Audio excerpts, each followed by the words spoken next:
fresh from the field or from the garden. This is native Baguio beans. They call it here in village of Raulacot Creek is palya. Palya means is Baguio beans or string beans.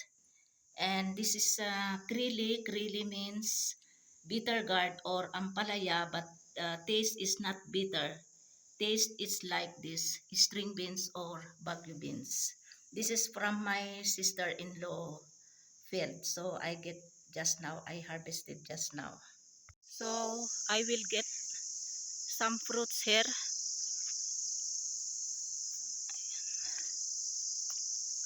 There is also, this is a native also beans here in village of Raulacot. They have too much beans here.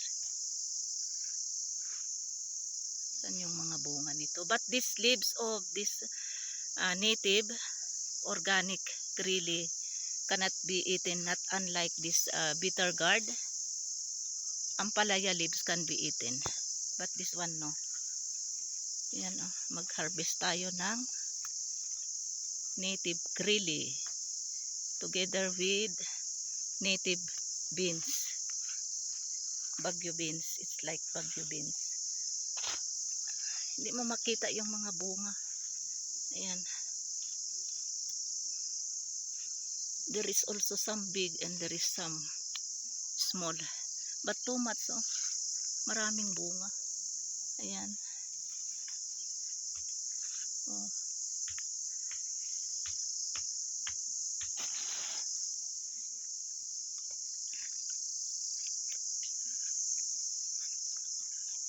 Ayan dito.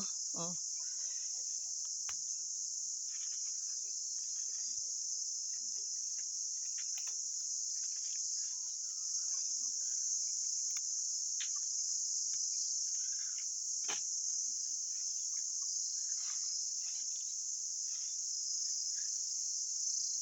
Hmm.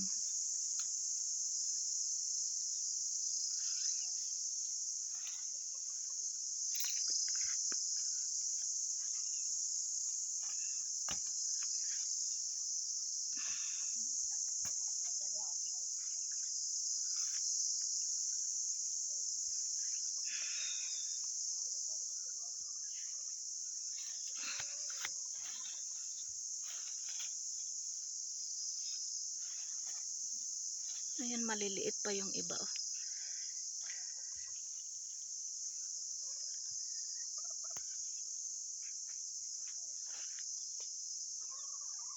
Wala na yata.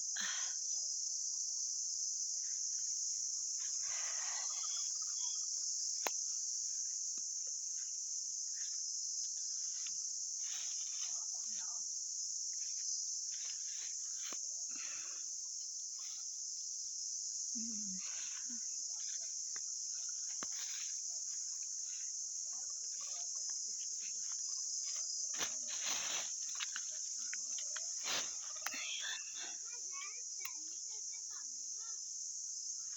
Ayun oh. Hindi mo kasi makita kasi green eh.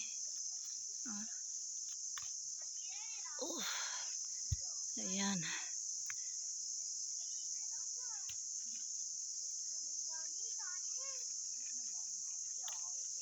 Hmm.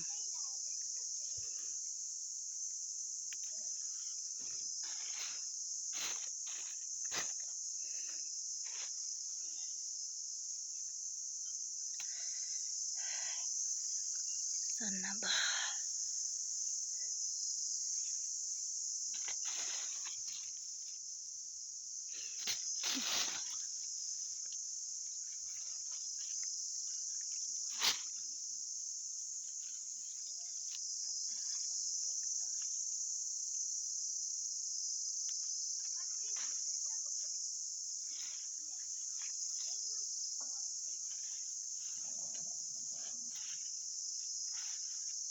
May azan na ng asir. Asir na azan.